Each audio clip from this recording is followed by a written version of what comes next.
Hold up. Why do they doubt the kid? I'm about to prove them all wrong again. I got a low tolerance, cause they don't even know what the problem is. It's me. You waiting on the boy to fail, then hold your breath and face your death. Cause you play a roulette with each step. I progress, no less. Go ahead and place your bet. Welcome back, yo. This is the Double M Sports Podcast. I'm your host, Jesus Dinero, here with my co-host, Gato. What do we got going on tonight, my man? With a stunning upset, Terrence Crawford is now the undisputed super middleweight champion. Let's talk about it. So, one of the major things that we had said is that, listen, even though we had picked Canelo to win, you can never count out Terrence Bud Crawford. And even though it was a very, very close fight, I actually do agree with the scorecards. I do believe Terrence Crawford won it by about 4, 5, 6 rounds or so. I believe the scorecards had it 116-112, and the other two were 115-113. It was a unanimous decision, and I honestly think based on the performance that we saw, I think it was the right call. Listen, man, for some time now, we have been, and me in particular, I've been criticizing Canelo because I've seen a number of things within the last 3-4 years of his career where I've seen Canelo kind of slow down a bit. Canelo was never great on his feet to begin with. He never had phenomenal footwork, but it just seemed like it was getting more and more flat-footed as time went on. Additionally, the output of punches that he used to have compared to what he has now, nowhere near the same. And a number of different things like that, having issues cutting off the ring, different things of that nature have all kind of continuously plagued him throughout his career. I'll be honest with you, he actually did an okay job cutting off the ring. He actually didn't have as much trouble with Crawford as he did with Skull. But I do think even then Crawford was still able to get more footwork in. I'll be honest with you guys. Listen, the number one issue that I see with a lot of Latino fighters is we get in this box where we want to box the other fighter. And the problem is that boxer doesn't want to fight you. They want to fight their version of the fight. It seems like we as Latino fighters, we get stuck. So I think there needs to be an evolution of the style. I love the Mexican style. It's great. It's very action-packed. It's very entertaining. But if you don't have someone willing to dance with you in the same way on the other side, there's nothing you can do. Now, don't get me wrong. Crawford actually engaged quite a bit, and he gained Canelo's respect. So I'm not accusing Crawford of getting on his bike. There's only 1 or 2 rounds maybe where I could say it seemed like he was getting on his bike. But other than that, for the most part, he engaged. He stood in the pocket with Canelo. Canelo actually did catch him a few times. There was one time in particular that he did catch him quite well where it actually looked like it, not only did it stun Crawford, but it did look like it kind of unbalanced him a little bit. It wasn't anything too bad. Crawford recovered well. But listen, this is the one. The reason I bring that up is because this is one of the things that has plagued Canelo throughout his career with every single one of his opponents. Doesn't matter if it's Crawford, whether it's been Floyd Mayweather, Ladas. I mean, we all know. We can all bring the names to the forefront as to which ones we know Canelo had a difficult time with.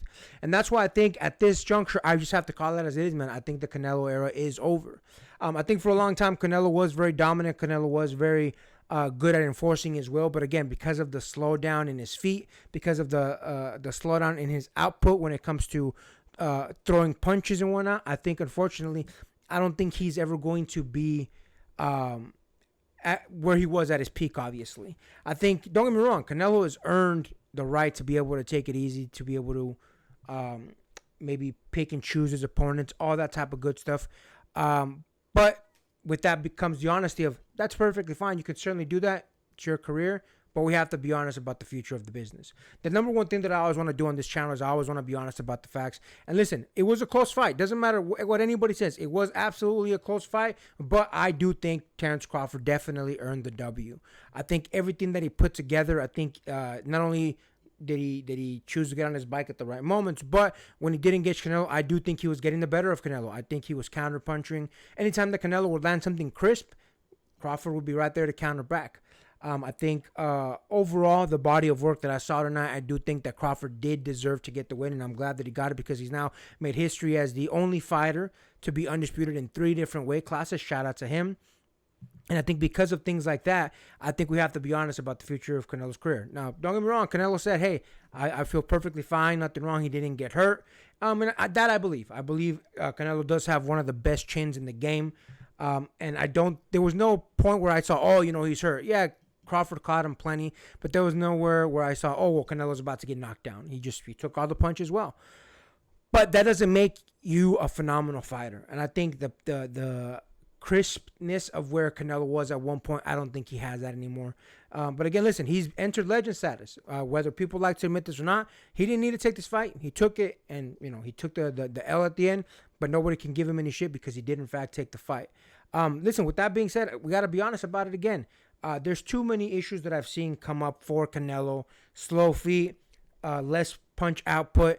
There was too many times throughout the fight where he was very hesitant to fire at Terence Crawford, even though Terence Crawford was also hesitant. Terence Crawford was also not firing anything back.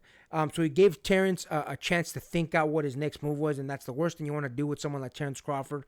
I think based on those things, we have to be very, very honest about the future of Canelo. And listen, I'm not one of these dudes to say, oh, retire. Again, I'm not saying he should retire. Never mentioned it once. If he wants to pick and choose his opponents because he's entered that legend status area, absolutely, he can absolutely do that. I just think the era where he's the dominant force in the game has come to an end. I think for the most part, Canelo knows it. I mean, don't get me wrong, he's been having his fun, he's been enjoying himself, but the reality of the circumstances is listen, he's going to be a top draw, sure, because his name has commanded that. But is he going to be amongst the moving elite? I'll be honest with you, I don't know, guys. Obviously, everybody for a long time, included ourselves, we want to see that David Benavidez fight. I'll be honest with you, I kind of think David Benavidez picks him apart. The fact that he slowed down so much and Benavidez comes with those fast combinations, I don't really see a Canelo responding appropriately. I think overall this is a great performance by Terence Crawford. Again, he picked his spots appropriately. He got on his bike when he needed to do. Anytime that he was caught off guard, he responded well. Counter punched very, very effectively. I think he forced Canelo to respect him, even though maybe Canelo was never hurt. I think Crawford brought enough power to where it made Canelo stay honest and be cautious about when and where he needed to throw his punches. I think overall it was definitely a scenario where Terence Crawford enforced his game plan and Canelo just could not enforce his, which actually brings me to another thing. I'll be honest with you. I know that Canelo and Chepo have been training for a very long time since Canelo was a little kid, obviously training with Chepo and all them in Mexico, early family, all that good stuff. None of the things that I was hearing Eddie Reynoso say in the corner were things that I thought were going to help Canelo. I'll be honest with you. I think, unfortunately, at this juncture, Eddie Reynoso has reached the peak of what he can do for Canelo. I'm not saying they should split up. Again, they've had a legendary, 20 careers together or 20 years together. So all respect to that team. I'm not trying to be disrespectful in any way. I just think the level that would require. I think the next thing that Canelo will need to do in order to get to the next level is change up his style a little bit. Again, you can't be so conservative with your punches. You need to get better at, on your feet. You can't be so flat-footed. I think all these things are things that play to Canelo, and I think those are the reasons why, unfortunately, he couldn't enforce his will. Listen, the reason we had picked Canelo originally is because we did think that he had enough power in his punches still to where it would keep Terence Crawford on the back foot and keep him honest. And I'll be honest with you, I didn't see that tonight. The question of his power for a long time has in fact been questioned if, he carried the same power that he had in the 160 division over to 168. And given that the number of knockouts has gone down, obviously we can say, well, it didn't carry over quite as well. Not to say that he doesn't have punch power, he does. But to say that it still carries in the same way, that wouldn't be true. So listen, again, no disrespect to Canelo. I'm not saying the man should retire. I'm saying he should be able to do what he wants now. He's reached legend status. He should be able to pick and choose his opponents to enjoy a nice, comfy lifestyle. And whenever he decides to retire, that's the perfect and appropriate time. But again, I do want to be honest. I do believe the Canelo era is over. If I'm being honest, I feel like it's been a few years coming where we've had to have this conversation because he's not looked as phenomenal in his last few fights. He hasn't fought what I would consider the absolute best opponents. Good opponents, sure, but the absolute best, you got to question it a little bit. But listen, again, shout out to Canelo for taking the fight to begin with. Shout out to Crawford on his win. Definitely deserved that win. I think the scorecards were aligned perfectly fine. I do think that there was moments where Canelo definitely took over the fight. Round 5 and 10, I believe, were some of his best rounds. I do think there was plenty of rounds where Crawford absolutely took it. So shout out to both of them, man. Shout out to both of them for getting this work. Shout out to Crawford for making history, the first ever 3-division undisputed champion history. And listen, man, if Crawford decides to retire, because one thing that was asked of him by Max Kellerman, hey man, he deserves all his flowers. Shout out to them for getting that stuff done. What do you think about that, my man? Listen, let it be known that even when we were doing our initial analysis, again, we may be a little bit biased. We may have our favorites when it comes to fighters. But again, we call it all down on the line. Now, what did I say when we were talking about our initial and even our final predictions? I said, at the very least, I suspected it's going to go the way of Canelo and by majority decision. I said that was going to happen. And guess what? As far as me being correct on that, that's egg on my face. We already saw that Terence Crawford got the unanimous decision from all the judges. And again, rightfully so. The man absolutely deserves it. But even when I'm wrong, I'm still right about what was about to happen. I said that if Terence Crawford wanted to win, he needed to do it as conservatively as he can. To outpunch Canelo, make himself look better in front of the judges. And if Canelo was going to try and employ his will, employ his game plan, that Terence Crawford needed to give him the slip a little bit. And guess what? That is exactly what happened with Terence Crawford. Terence Crawford, I said, needed to employ an Ocean's 11 grand heist to basically be able to employ his strategy as well as he could. And guess what? That is exactly what Terence Crawford did. And I also said that the one thing that Canelo Alvarez needed to do in this fight was just not be lazy. And unfortunately, I was right on both counts. Terence Crawford played the absolute A1 game plan, Ocean's 11 level heist of the century. Now he is cementing himself as one of the all-time greats of this era. And Canelo Alvarez, for whatever reason, he respected Terence Crawford way too much. He gave Terence Crawford way too much time to think out his strategies. And again, the outpacing that Terence Crawford did, I know to a point, had to have frustrated Canelo a little bit. I understand the strategy that Canelo Alvarez was trying to employ in the beginning rounds, where he was trying to do most of the power punches, a lot more of the blows that had a little bit more mustard to it. But from the get, Terence Crawford was always outpacing him with the punches, always delivering more volumes of the punches than Canelo did. And by virtue of that, Terence Crawford was able to get most of the rounds on his side. Now, come round 8, that's when Canelo started to realize what was starting to go on and actually starting to deliver more of the volume punches. But by that point, it was already a lost game. By the time that Canelo Alvarez was trying to out volume punch Terence Crawford, and even then, even at the 8th and 9th round, Terence Crawford was still looking to deliver more volume of punches, and by that point, Canelo was getting way too frustrated and he was walking off. And it was that point where, I'm not gonna lie, I was very disappointed in Canelo. He respected Terence Crawford way too much, and again, Terence Crawford does deserve respect, a lot of respect. But Canelo Alvarez respected him way too much to even give a response. I can tell he was frustrated, he was walking it off, and the whole time I was telling this guy, yo, what is Canelo Alvarez doing? He's walking it off. He's not delivering any punches. He's respecting Terence Crawford way too much. And he basically gave Terence Crawford the rounds after that. I said this before and I've said it again. Even when I'm wrong, I'm absolutely right. Was I wrong that Canelo was going to win? Absolutely. Was I right in the way that Terence Crawford was going to win? Guess what? I was still right at the end of the day. I'm not mad about this.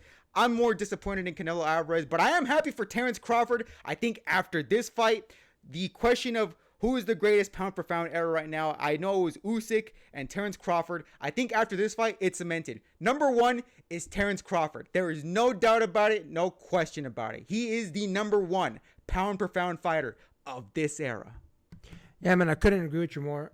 When you mentioned that there was at least 2 rounds where I was wondering to myself, what the hell is Canelo doing? It looks like he was taking the round off. And against someone like Terence Crawford, you can't do that. I understand, obviously, you get tired. I get that. But the reason that you're at this championship level, this legend level, this above everybody else level is because in those rounds when you feel like, hey, I want to take my foot off the gas, you can't. Got to keep hitting the gas. So, yeah, man, there was more than a few things, if I'm being honest, that I just didn't believe Canelo should have taken it a step back as much as he did. But listen, it is what it is. He's the boxer. We're just commentating on it, obviously.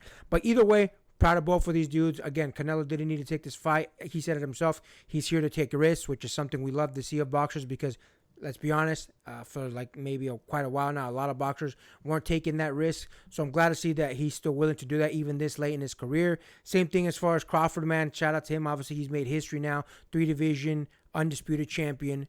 And he definitely put in that work. Again, he deserves the victory he got and all the accolades that come with it. So even if he decides that this is his last fight and he retires, man's going down as a legend. But listen, we'll keep you guys updated. There's a couple more topics we're going to be talking about in relation to this fight and a couple other things on this card as well. Shout out to Mbili and Martinez. They had a phenomenal fight. Callum Walsh and Vargas was good. A little bit more of a tactical fight on that one, but still a good fight. I think fight of the night definitely went to Mbili and Martinez. That was a great fight. Both looked like they were about to go down at different moments. Great work by both of them. But we'll keep you guys tuned. And with that, make sure to like, comment, hate, subscribe, DM us about the bullshit, and Until next time, get rest and stay blessed. We'll see you in the next one.